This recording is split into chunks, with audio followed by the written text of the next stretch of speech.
magandang araw mga kababayan. Ito nga pala yung tirahan ni Ate Nina, no? Biglang napasyal yung team. Siyempre kasama ko dyan si Kuya Rizky at sang buong team. Nandyan si Kuya JC, Boss JB, isang friend, si ano, saka ni Daddy Frankie nandyan sa loob.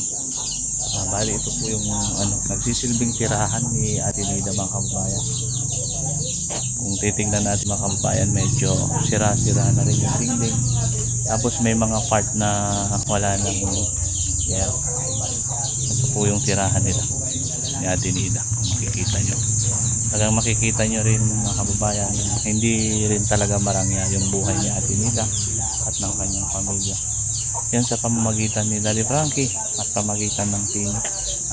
Madalas natin po siyang binabalik-balikan. At malay po natin, hindi rin natin masabi at di po tayo makapagsalita ng tapos.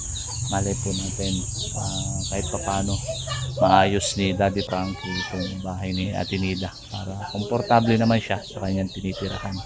Ayun lang mga kababayan, konting update lang po kay Ate Nida.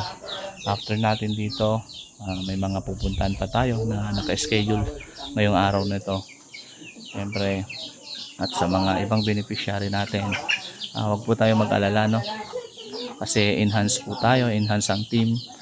At si Yaya Peli, habang wala ang team nasa mission, siya po yung nagsisilbing doon, nag-aasikaso sa mga beneficiary ni Daddy Frankie. Yun lang mga kababayan, yun lang, kunting update lang para alam nyo din yung nangyayari pag wala tayo sa shelter, nasa labas po tayo.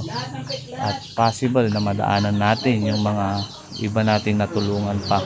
So binabalik-balikan natin yan na kahit minsan hindi na nakukuhanan ng video ni Daddy Frankie, yung mga dati pa na nakaraan na natulungan ay inaabutan natin na kahit papano ng konting tulong yung. Kaya ito mga kababayan, nandito tayo sa bahay nila.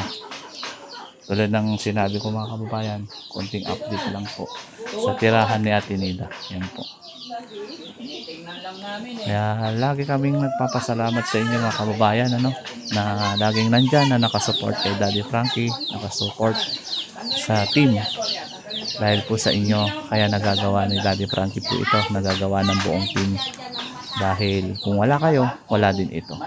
Kaya hindi man sapat yung pasasalamat po namin sa inyo, maraming salamat pa rin. Kasi kayo po yung dahilan talaga.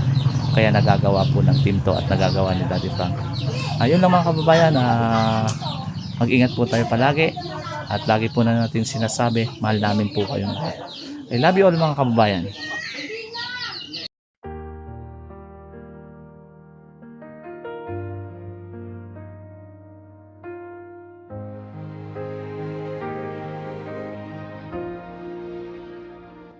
Si Boss Tags, lagi sa biyahe, umaga hanggang gabi.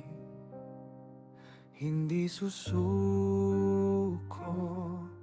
sa init ng kalsada, pawis ang puhunan para sa mahihirap.